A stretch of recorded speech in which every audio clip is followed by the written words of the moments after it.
La démonstration de l'existence de l'effet de serre est quelque chose qui n'est pas évident. En ce sens que le climat, la météorologie sont variables d'une heure à l'autre, d'un jour à l'autre, d'un mois à l'autre, d'une année à l'autre, pour des raisons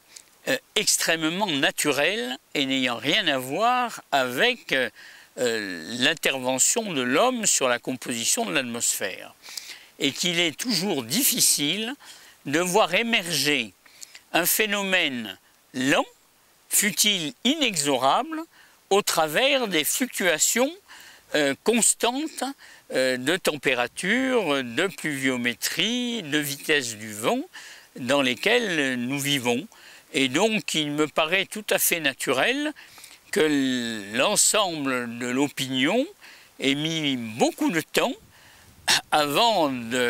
d'intégrer ce que leur signalaient les scientifiques.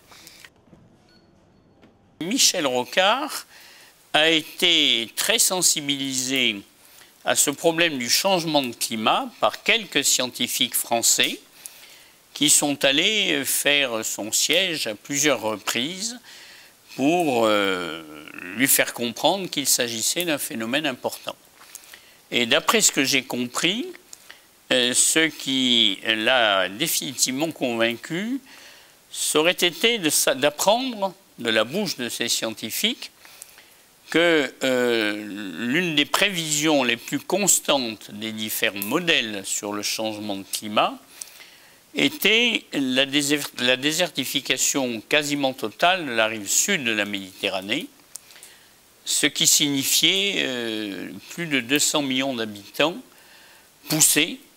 à émigrer vers le nord, et qu'effectivement cet impact géopolitique majeur l'aurait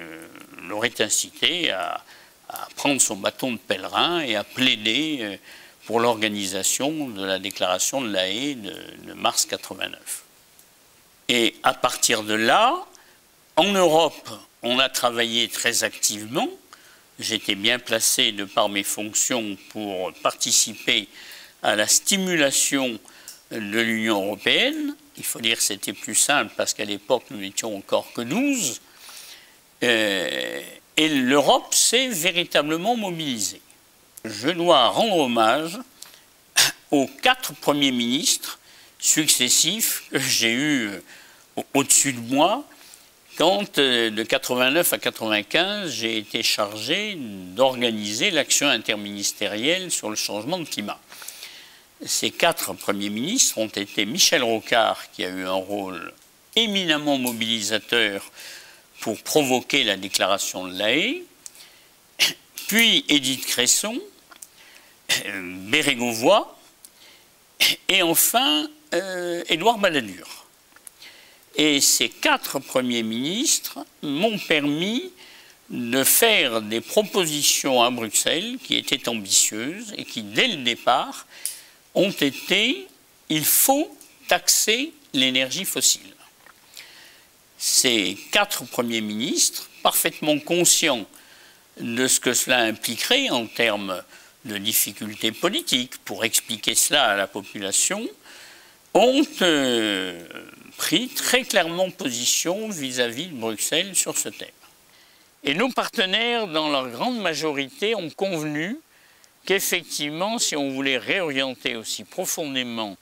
l'ensemble de nos économies et de notre société, il fallait taxer l'énergie, mais ils ont souhaité que ce ne soit pas simplement une taxation du CO2, une taxation de l'énergie fossile, du charbon, du pétrole et du gaz, mais que cette taxe porte aussi sur l'énergie nucléaire. Et ils ont dit, nous acceptons le principe de la taxe, il est bon, mais à condition que ce soit une taxe assise pour moitié sur le carbone et pour moitié sur le contenu énergétique de l'énergie utilisée. Ce qui veut dire qu'une électricité produite avec une centrale nucléaire aurait payé 1 et une électricité produite avec une centrale à charbon aurait payé 2. Et j'ai dit, mais sans hésitation, c'est une très bonne formule. Malheureusement, les grands responsables de la production électrique par voie nucléaire en France se sont totalement opposés à cette approche. Ils voulaient absolument que le nucléaire bénéficie totalement dans la concurrence entre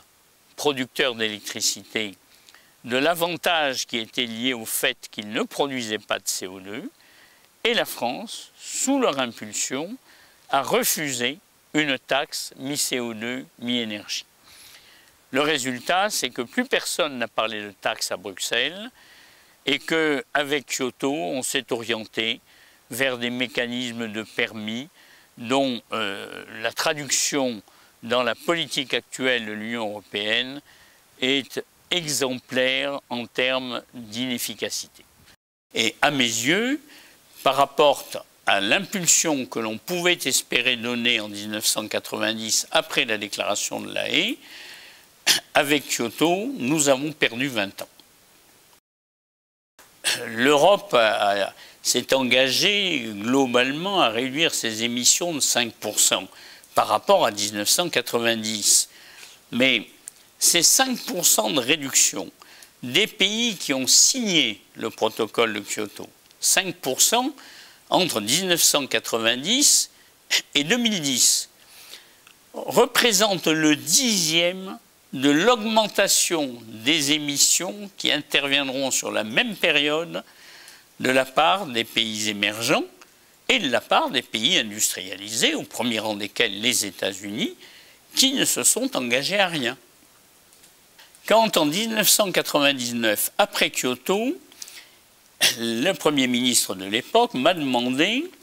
de présider un groupe de travail qui réunissait des représentants de l'administration et les représentants des industriels pour définir quelle politique la France allait proposer au niveau européen pour mettre en œuvre les engagements que nous avions souscrits à Kyoto. Et à cette occasion-là, notre groupe de travail, unanime, a dit la seule façon d'engager véritablement la réduction de nos émissions de CO2, c'est une taxe perçue sur l'ensemble des consommateurs d'énergie, avec une petite exception qui était le secteur des industries à forte intensité énergétique, mais qui ne représentait guère que 16% des émissions de CO2 de la France. Ces industries sont pour l'essentiel des fabricants de matériaux,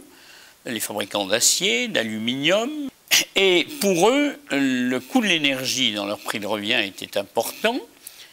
et le groupe de travail, à l'unanimité, fonctionnaires et industriels, ont dit, eh bien, il faut trouver un moyen pour dispenser ces industriels, en petit nombre, de payer la taxe sur la totalité de leur consommation d'énergie fossile. Et c'est là que l'on a proposé qu'il leur soit accordé des quotas qui, je schématise, les amènent à faire le même effort marginal de réduction de leurs émissions en modifiant leur procédé de fabrication que s'ils avaient été soumis à la taxe, mais en ne payant pas la taxe sur la totalité de leur consommation. Et nous avions proposé que ces quotas soient gérés par une attribution uniforme à l'intérieur de l'Union européenne et non pas au cas par cas, je dirais à la tête du client dans chaque pays et sans véritable concertation forte.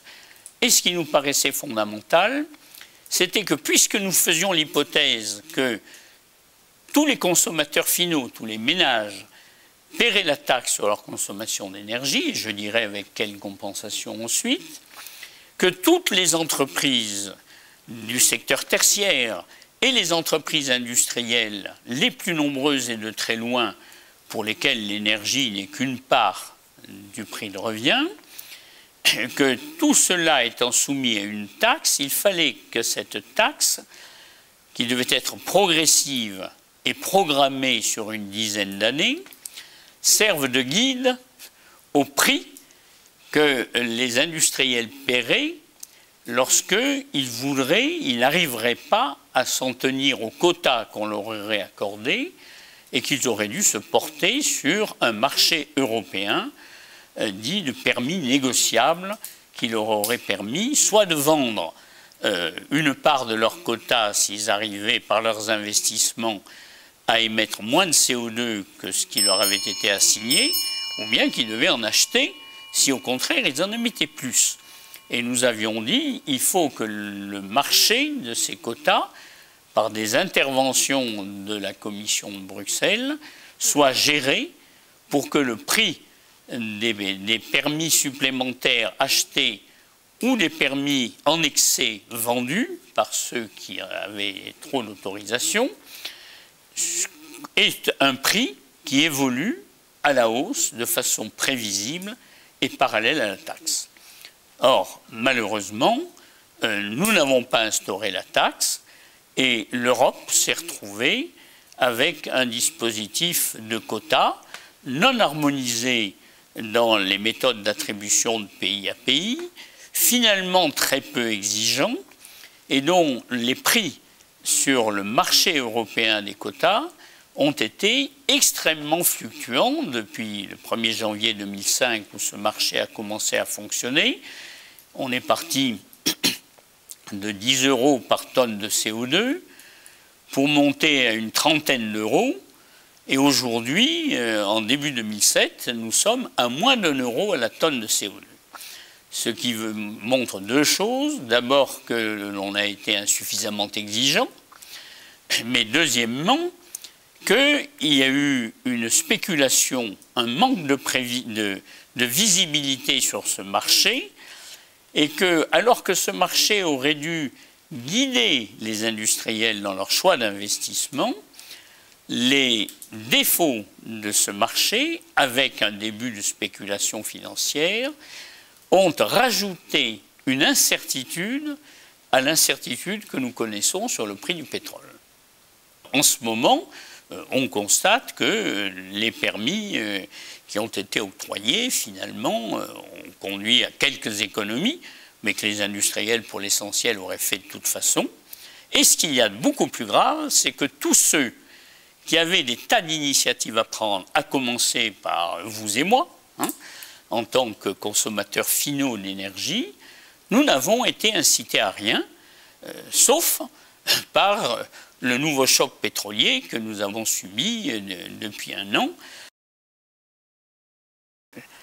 Je viens d'entendre que l'Europe se donnait un objectif de moins 20% en 2020. Ce qui veut dire qu'entre 1990 et 2020, en 30 ans, l'Europe aurait réussi à réduire de 20% ses émissions, alors que d'ici à 2050, elle doit les réduire de 75%. C'est-à-dire que ces 20% de réduction acquis en 30 ans, alors qu'il nous restera ensuite 30 ans pour faire tout le reste du chemin, c'est-à-dire réduire encore de 55%, c'est finalement peu de choses. Mon second commentaire est que jusqu'à présent, les principales réductions d'émissions de l'Europe ont été liées à des changements dans les modes de production de l'électricité. Or, l'Europe n'est plus l'Europe des 12 qu'elle était en 1990, elle est l'Europe des 27, si je ne me trompe. Ceci signifie que je crains qu'une bonne part des 20% de réduction annoncés ne misent sur l'amélioration de l'efficacité énergétique des pays d'Europe de l'Est, beaucoup plus que sur des progrès décisifs des pays de l'Europe de l'Ouest. Et c'est pourquoi, tant qu'on ne me parle que de cet objectif, sans me dire ce qui est à mes yeux essentiel, quels sont les moyens qu'on entend mettre en œuvre, je suis très sceptique.